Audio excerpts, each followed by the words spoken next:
그리하실 수 있습니다 라는 제목으로 여러분과 좀 말씀을 나누겠습니다. 오늘 본문은 14장 앞부분의 내용이 하나님이 이스라엘 땅에 가뭄의 심판을 선포하시는 장면이 나와요. 가뭄의 재앙이 어제 묵상하신 본문일 텐데, 그 이후에 선지자 예레미야가 다시 여호와를 향해 탄원을 합니다. 하나님, 근데 그 내용인즉 뭐냐면 거짓 예언자들에 대한 탄원이에요. 이스라엘이 여호와 하나님을 떠나게 된 것, 하나님 그런 거짓 예언자들의 유혹 때문에 그런 것 아니겠습니까? 라고 하나님과 얘기하는 거예요. 13절에 보면 예레미야가 슬프도소이다 라고 하는 짧은 탄식으로 시작이 됩니다. 백성들을 향해 칼을 보지 않을 거다, 기근이 이르지 않을 거다, 하나님께서 너희들에게 확실한 평강 주실 거다 예언했던 거짓 선지자들에 대해서 이 예레미야가 고발하듯 이야기하고 있는 겁니다. 여기서 거짓 선지자들이 주장하는 확실한 평강은 문자적으로는 참된 평안, 진실한 평안을 의미합니다. 그러니까 하나님이 너희들에게 그런 참된 평화를 주실 거야, 진실한 평화를 주실 거야. 지금 죄악 가운데 하나님 떠나고 있는 백성들을 향해서 거짓 예언자들은 계속 그렇게 예언을 하는 겁니다. 하나님의 칼, 기근, 전염병, 이것은 관용구죠. 성경에 이 표현이 나오면 하나님의 심판이라고 생각하시면 됩니다. 칼은 전쟁, 기근은 가뭄, 전염병은 그저 전염병. 그래서 이스라엘 백성들이 광야에서 범죄했을 때도 하나님이 전염병으로 그들을 치셨잖아요. 이 칼과 기근과 전염병은 하나님의 징계를 상징하는데, 백성들을 향해서 칼을 보지 않을 거다, 기근이 이르지 않을 거다라고 얘기했던 건 하나님이 너희들 어떻게 한다? 심판하지 않을 거다. 괜찮아, 괜찮아. 너희들 이렇게 죄 가운데 살아가고 있는데 괜찮아. 너희들 평안할 거야 라고 얘기하는 겁니다. 앞에 이미 여러분 예레미야서를 계속 묵상해 오셨기 때문에 아시겠지만 6장과 8장에서도 이미 이스라엘을 향해 이런 거짓 평화를 선포했던 자들이 있었는데, 그들과 동일한 자들이죠. 그때 이미 그런 그들의 거짓 평화의 결과가 어떻게 됐습니까? 실제로는 이스라엘 백성들이 그런 평화를 누리지 못하고 있는 것으로 우리가 확인했어요. 그런 예레미야의 탄원에 하나님이 이렇게 대답을 해주십니다. 거짓 선지자들이 하나님 당신의 이름으로 거짓 예언했음을 말씀하세요. 내 이름을 빙자해서 그들이 거짓 예언을 했다. 이 부분을 히브리어 원문으로 보면 이 거짓이라고 하는 단어가 가장 먼저 나옵니다. 여러분, 어떤 단어가 가장 문장 앞으로 나온다는 건 그 단어를 뭐 하고 싶은 거예요? 강조하고 싶은 거예요. 그들은 거짓이야 라고 하나님이 딱 하시는 겁니다. 이 단어를 하나님이 강조하시는 거예요. 그들이 말한 것, 내 이름을 빙자했지만 거짓이야 라고 얘기하시는 겁니다. 이어서 14절에 하나님께서는 내가 거짓 선지자들 보내거나 그들에게 명령하거나 말하라고 하지 않았다. 그러니까 부정어를 보내지도 않았고 명령하지도 않았고 그죠? 말하라고 하지도 않았다라고 하는 부정어를 3번이나 거듭 사용하시면서 하나님이 부정하시는 거예요. 내가 이들을 보낸 적도 없고 말하라고 시킨 적도 없고 명령한 적도 없는 것들이 너희들한테 가서 얘기한 거야 라고 예레미야한테 얘기하시죠. 다시 말해서 거짓 평안을 외치는 이 선지자들이 여호와의 이름, 하나님의 이름을 빙자하여 말했지만 실상은 하나님의 뜻과는 전혀 무관하게 자신들이 이야기하고 싶은 자신들의 생각을 말하는 자들이라는 거죠. 그런 그들을 하나님께서 뭐라고 말씀하세요? 거짓 선지자들이다 규정을 하십니다. 그리고 14절 후반부에 보면 다시 한번 그런 그들의 거짓을 이렇게 고발하시는데, 여러 가지 그들이 행하는 예언의 방식들이 있죠. 거짓 계시, 그 다음에 점술, 여기서 헛된 것이라는 건 우상을 말합니다. 우상을 말하고 그들이 섬기고 있는, 그들이 뭐 여러 가지 산에서 이렇게 막 가서 막 산당을 섬기고 심지어는 예루살렘 성전에서도 우상을 섬기지 않았습니까? 그 다음에 마지막 자기 마음의 거짓이라는 단어, 이 구절은 앞에 나오는 거짓과 다른 단어예요. 우리말로는 그냥 거짓 이렇게 되어 있는데 앞에 거짓과 다른 단어고, 이 단어는 오히려 속임, 기만이라는 단어로 번역하는 게 오히려 더 정확하게 의미가 옵니다. 그러니까 정리하면 거짓 선지자들이 이스라엘 백성들에게 했던 것은 거짓 계시, 점술, 우상, 그리고 자기 마음을 속임으로 백성들에게 예언을 한 겁니다. 그러니까 이 얘기 뭐예요? 거짓 예언자들도 알아요. 자기들이 지금 거짓을 말하고 있는 거. 그런데 그렇게 자기들이 속이면서 백성들을 미혹하고 있는 거죠. 그런 그들에 대해서 15절 하나님이 심판을 선언합니다. 그런 거짓 예언자들에 대해서 내가 보내지 아니하였어도 내 이름을 빙자하여 예언하여 이스라엘의 칼과 기근이 이르지 아니할 거다 라고 하나님의 뜻과 전혀 반대의 이야기를 말한 거짓 선지자들이 뭘로 망한다? 칼과 기근으로 멸망하게 될 거다. 그들이 아니라고 거절했던 그 칼과 기근으로 그들이 멸망하게 될 거다. 그리고 이어지는 16절에서는 그런 거짓 선지자들의 예언을 들은 백성들, 그들도 기근과 칼로 말미암아 예루살렘 거리에 던짐을 당할 것이다 라고 말씀하시는데, 여기서 더 심각한 건 그들을 그렇게 던져진, 그러니까 시체를 던지듯 던지는 거예요. 죽은 자들을. 근데 그들을 장사할 자가 없을 정도로 심지어 그들 당사자들뿐 아니라 그들의 아내, 아들, 딸까지도 이 심판을 받게 될 거다라고 하는 하나님의 아주 무서운 심판의 선언이 있습니다. 앞에 사실 8장 2절에서는요, 이스라엘 백성들이 심판당의 시신이 이스라엘 땅에 넘쳐서 매장지가 없을 것 같다라고 말씀을 하셨는데, 이번에는 그 정도가 더 심해진 거죠. 매장지가 없을 거다라는 건 매장할 사람은 그래도 있다는 얘기잖아요. 그죠? 그런데 지금은 어떤 상황? 매장은커녕 장사를 지낼 사람도 없는 지경까지 이르게 하시겠다. 심판의, 하나님의 심판의 강도가 더 강력해지고 그것이 더 확실해짐을 우리가 볼 수 있는 그런 장면이죠. 백성들은 선지자들의 말을 잘 분별하도록 노력했어야 돼요. 그죠? 하나님의 뜻이 어디 있는지. 그럼에도 불구하고 당장 그들의 귀에 듣기 좋은 말을 따라갔던 겁니다. 당시의 이스라엘에는 그들의 가망 없는 영적인 기갈, 가뭄이라고 하는 불평한 영적인 실상을 감춘 채 하나님의 심판을 상징하는 칼과 기근이 없을 거다, 그리고 확실한 평강만 있을 거다라고 하는 거짓말하는 선지자들이 있었습니다. 아까 말씀드렸죠. 자기 말에 속임을 가지고 백성들에게 예언했다. 지금 그 거짓 선지자들도 이스라엘의 참상을 알고 있었단 말이에요. 영적인 상태가 얼마나 심각한지 알고 있었는데 그 실상을 교묘하게 감추고 어떻게 하나님의 심판을 상징하는 것 없을 거다, 칼과 기근 없을 거다, 평안만 있을 거다라고 얘기하는 거짓 선지자들이 있었다는 거예요.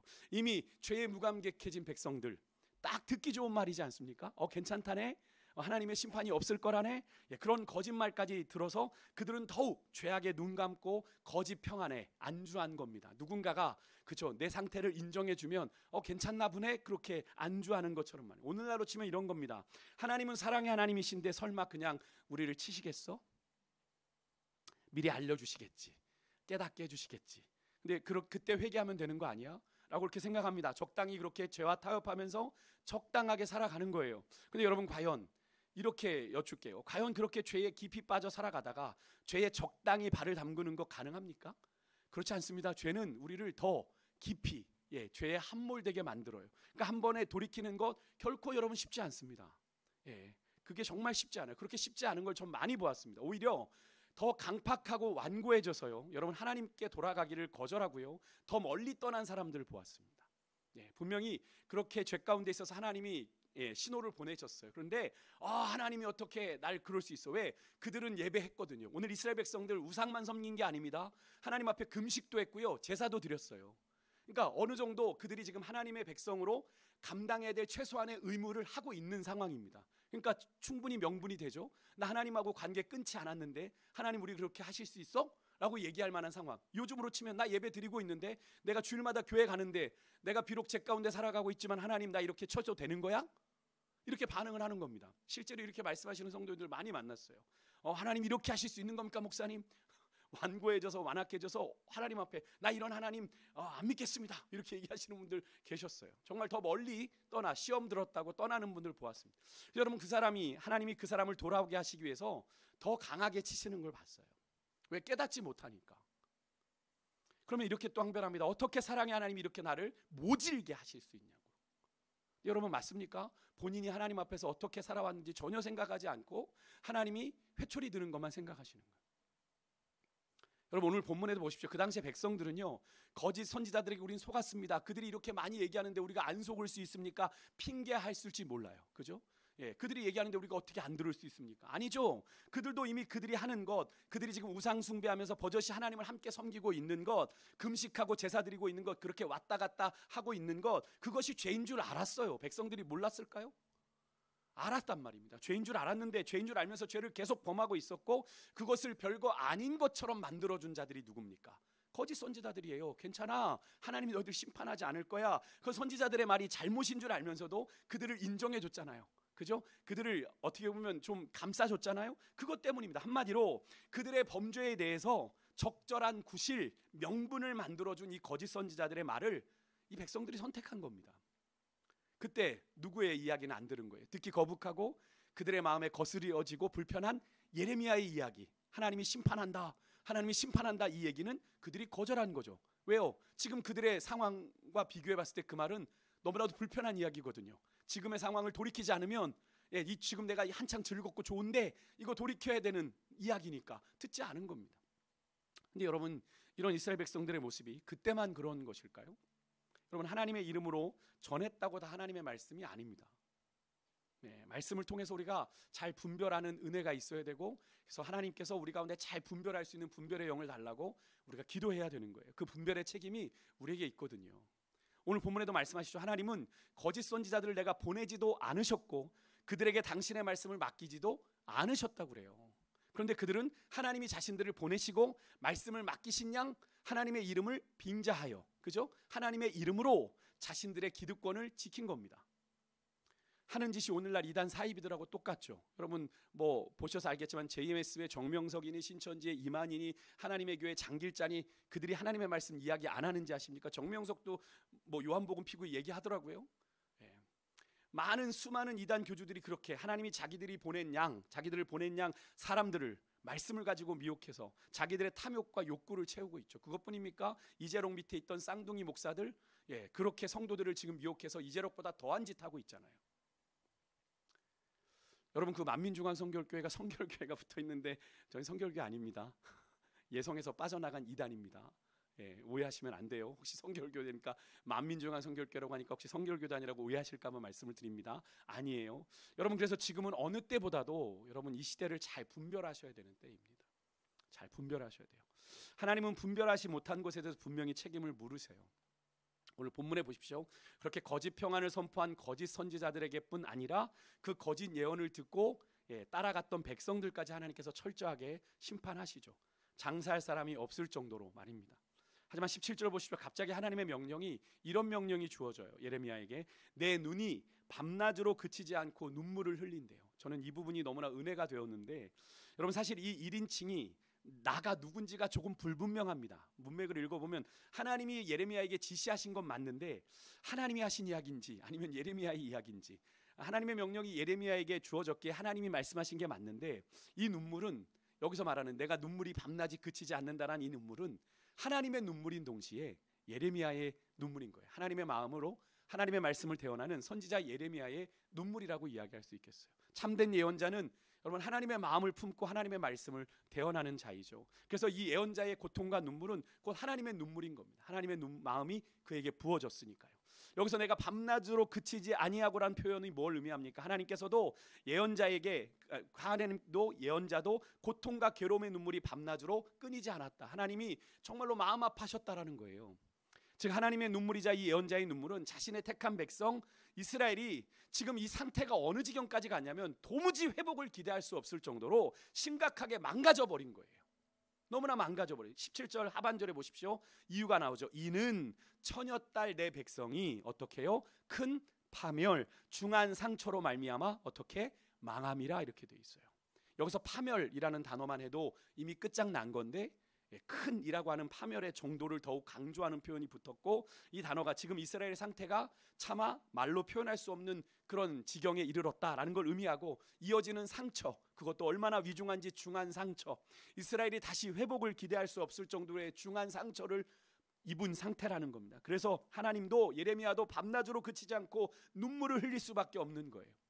하나님 뭐 장난해요? 하나님이 때리면서 뭘 그렇게 눈물로 아파하십니까? 여러분 이 말씀을 묵상하는 우리에게도 이런 하나님의 애통하는 마음이 있어야 되는 거죠. 여러분 하나님이 왜 애통하시겠어요? 하나님이 그들을 심판하는 걸 즐겨 하시는 그런 세디스트입니까? 누군가를 막 학대하면서 즐거워하시는 분이세요? 아니죠. 하나님 그런 하나님 아닙니다. 그렇게 그들을 징계하실 수밖에 없는 걸 아파하시는 분이죠. 아파하시는 분이 우리 하나님이세요. 어느 부모가 자녀를 때리면서 야 즐겁다, 너 때리니까 내 스트레스가 풀려라고 때리는 부모가 어디 있습니까? 여러분 부모는 자식을 때리고 가슴으로 울죠. 그게 부모 아닙니까? 하물며 인간의 부모도 그럴지인데 하나님이 그 자기의 백성들을 징계하면서 즐거워하시겠어요? 아니에요. 너무나 마음 아파하세요. 그러니까 여러분 보십시오. 이렇게 선지자들을 보내도 듣지 않으니까, 구약 마지막까지 보내도 듣지 않으니까 하나님이 마지막에는 누구를 보내십니까? 당신의 사랑하는 독생자 예수님을 보내신 거잖아요. 신약의 시작이 그거예요. 아무리 선지자들을 보내서 듣지 않으니까 하나밖에 없는 당신의 아들 예수님을 이 천한 인간의 몸을 입게 하셔서 우리 안에 인간이 겪는 고통과 아픔에 동참하게 하시고 그 십자가를 지게 하신 거잖아요. 하나님이 당신을 향해 엘리 엘리 라마 사박다니 하나님이 어찌하여 나를 버리셨나이까라고 하는 그 순간 분리되는, 하나님과 아들이 분리되는 그 고통 속에 아파하는 그 아들을 향해 고개를 돌리고 여러분 고통스럽게 눈물 흘리는 하나님 한번 떠올려 보십시오. 누구를 위한 눈물입니까?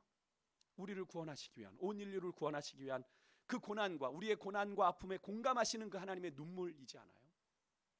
여러분, 오늘 이 17절의 이 말씀이 바로 그 하나님의 눈물이에요. 하나님의 택한 백성, 그렇게 하나님 뜻 가운데 잘 살길 원했는데 너무나도 비참하게 망가져버린 그 하나님의 백성들을 바라보면 이들을 내가 정말로 공의의 하나님이시니까 징계해야 되잖아요. 그들이 범죄했으니까 징계해야 돼. 사랑의 하나님이시니까 그 징계를 대신 누구에게? 자기 아들에게. 선지자들을 통해서 그렇게 보내셨는데 듣지 않으니까 그러니까 하나님은 지금 가슴으로 울며 그들을 심판하시는 거예요. 여러분, 오늘 이 큰 파멸을 목전에 둔 이스라엘 백성들이 원래 처음부터 이랬습니까? 아니잖아요. 그죠? 아닙니다. 그렇지 않아요. 하나님과 친밀한 관계 속에 그래도 있던 자들인데 변질되어 버린 거죠. 변질되어 버린. 여러분, 하나님을 최소한 광야 40년은 물론이고 그들이 멸망하기까지 그들의 역사 속에서 우리보다 훨씬 많이 하나님을 직접적으로 경험하는 이스라엘이라고 하는 민족도 이럴진데, 여러분, 그 하나님에 대해서 우리가 이렇게 문자로 이렇게 글로 받아 읽는 우리라고 여러분 하나님의 그 믿는 신앙에서 변질되지 말라는 법 있겠습니까? 우리도 영적으로 깨어 있어서 하나님의 뜻 제대로 분별하여 살아가지 않으면 얼마든지요, 여러분, 우리의 믿음이, 우리의 신앙이 이스라엘 백성들처럼 변질될 수 있다는 사실을 여러분 잊으시면 안 돼요. 끝으로 19절 22절에 보면 그렇게 회생이 불가능해 보이는 상황에서 어쩐 일인지 이스라엘이 여호와 하나님 앞에 기도해요.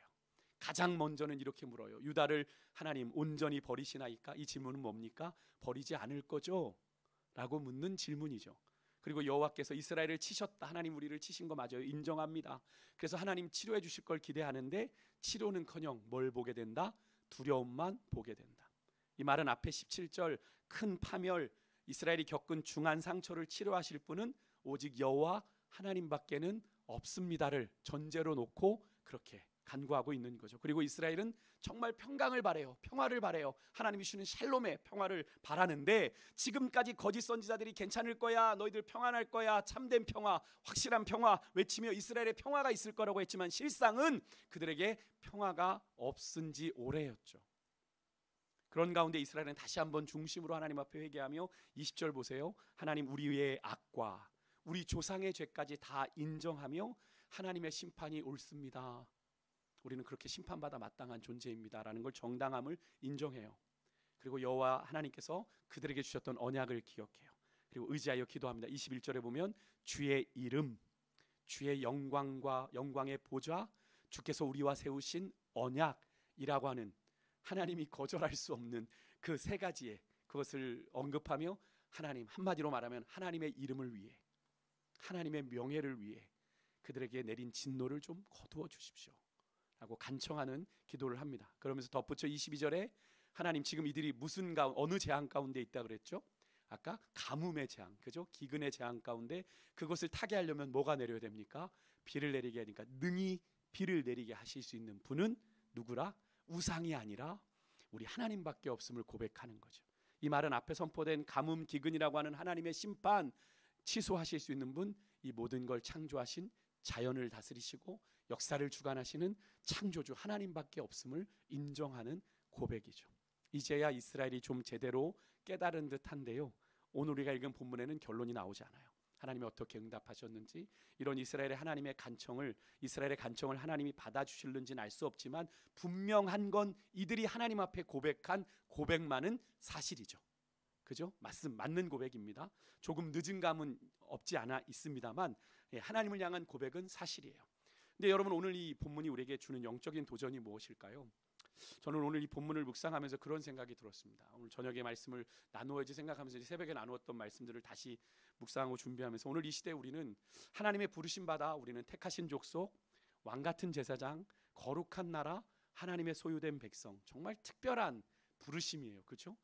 우리는 참 구원해 주신 것만으로도 감사한데 우리같이 연약하고 부족한 자들을 택하신 족속으로, 왕같은 제사장으로, 거룩한 나라로, 하나님의 소유된 백성이라고 하는 정말 분에 넘치는 부르심을 우리에게 주셔서 여러분 이 시대를 살아가게 하시는데, 그럼 이 시대를 살아가게 하시는 이유가 있지 않겠는가? 이 세대를 바라보며 우리가 감당해야 될 것이 뭔가? 아까 저는 17절의 말씀입니다. 하나님의 눈물을 우리가 품는 오늘 이 밤이 되었으면 좋겠어요. 이 시대를 향해 하나님 어떤 마음이실까요? 하나님 울고 계시지 않을까요? 이 세대를 바라보며 하나님 통곡하시지 않을까요? 하나님의 자비하심과 하나님의 긍휼하심을 여러분 우리가 오늘 이 밤 구했으면 좋겠어요. 하나님 이 시대를 향한, 이 세대를 향한 다시 교회들을 살려주시고 하나님 우리 잃어버린 다음 세대들을 하나님 구해주십시오라고 좀 기도하는 그런 오늘 이 밤이 되었으면 좋겠습니다. 여러분 어제도 보세요. 분당 서현역에서 묻지마 칼부림이 났어요. 10여 명의 사상자가 나고 한 명이 죽고 또 2명은 뭐 지금 코마 상태에 있다고 하죠. 어제 늦은 밤 기사에 보니까 또 다른 곳에서 이곳저곳에서 그런 칼부림의 범행이 예고되는 그런 기사가 떴습니다. 내가 그런 걸 할 거다. 아까 좀금 전에 보니까 그렇게 했던 사람이 고속터미널에서 한 사람 잡혔는데 상자에 식칼이 들어있어요. 무엇을 말하는 겁니까? 정말로 이 시대가 얼마나 흉악해져 가고 강포해져 가고 있는지를 우리가 볼 수 있는 장면이죠. 그런 장면을 보고 CNN인가요? 미국에서는 원래 한국이 이런 나라가 아닌데, 그런 나라가 아닌데 이런 일이 벌어졌다고, 이례적인 일이라고. 저는 왜 한국이 원래 이런 나라가 아니었는데 이렇게 강포해지고 강팍해진 나라가 되었을까? 여러분 이 시대를 놓고 우리가 기도해야 될 때가 아닌가 하는 생각을 해보게 되는 거죠. 여러분 우리만 안 당하면 되는 문제가 아니잖아요. 언제 어디서 그런 일들이 일어날지 모르는. 여러분 그런 CCTV 영상 보셨죠? 그냥 길을 가다가 칼을 빼서 찔러요.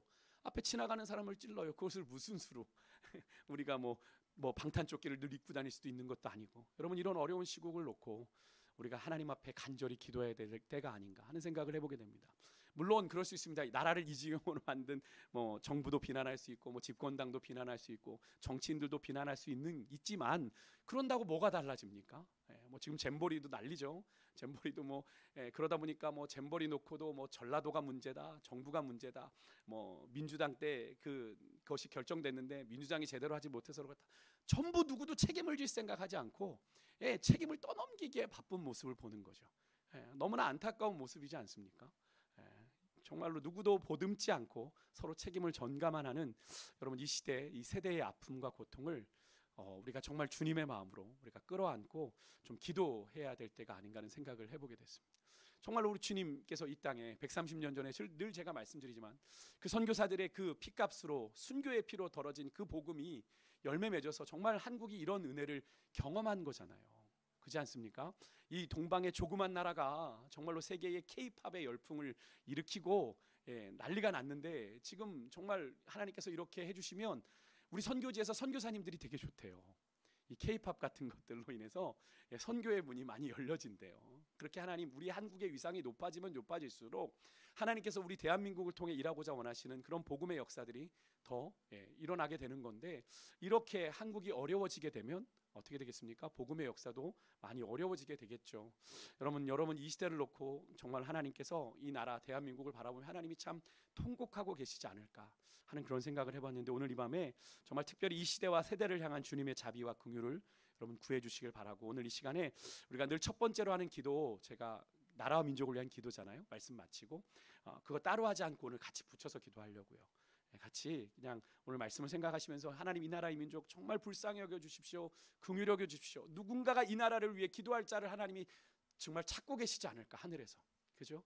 누가 이 대한민국의 이 처참한 모습 정말 중한 상처 큰 파멸에 이를 수밖에 없는 이 흉포해져가는 이 대한민국을 바라보며 누가 나를 위하여 기도할까? 라고 하는 그 사람을 찾았을 때 하나님께서 우리 새감교를 주목하여 바라보시는 그런 은혜가 있기를 소망하고요. 그렇게 한국교회와 이 다음 세대 또 민족들을 위해서 같이 기도하는 시간 되었으면 좋겠는데요. 이스라엘 백성들이 마지막 22절에 여러분 하늘이 능히 소나기를 내릴 수 있으리이까 우리 하나님 여호와여 그리하는 주는 주가 아니시나이까. 여러분 능히 그 일을 하실 수 있는 분은 하나님밖에 없습니다. 믿으십니까? 능히 이 땅을 새롭게 하고 고치실 수 있는 분 하나님밖에 없습니다. 어떤 대통령이 세워진들 어떤 정치인이 세워진들 이 나라가 좋아지겠어요? 그것은 그냥 거기까지인 거예요. 자기들의 손해보지 않는 선에서 당리당략 사리사욕에 피해보지 않는 선에서 나라를 이끌어갈 뿐이지 그렇게 헌신적으로 하는 정치인이 몇이나 되겠습니까? 결국 이 나라의 흥망성쇠는 누가 붙들고 가시는 거예요? 하나님이 하시는 거예요. 저는 하나님이 이 대한민국을 능히 바꾸실 수 있는 줄 믿습니다. 이 대한민국을 능히 새롭게 하실 수 있는 줄 믿습니다. 오늘 이 마음, 이 믿음 가지고 우리 함께 찬양하며 나아가겠는데요. 그래서 우리가 두 곡을 같이 부를 거예요. 아까 마지막에 불렀던 이 땅에 동과 서남과 북 함께 찬양하고, 하나님께서 비를 준비하셔서 하나님 이 가뭄의 재앙, 정말로 영적으로 피폐해져 메말라 황폐해져간 이 땅, 그래서 정말로 누군가 툭 건들면 그냥 누군가를 상해하고 가해하는 그런 이 각박해져가는 이 시대 가운데 하나님 은혜의 빗줄기, 의의 빗줄기가 내려 주님의 긍휼과 자비의 강물이 흘러차고 넘칠 수 있도록 하나님 역사해 달라고 그렇게 소망하며 나아가는 시간 되었으면 좋겠습니다.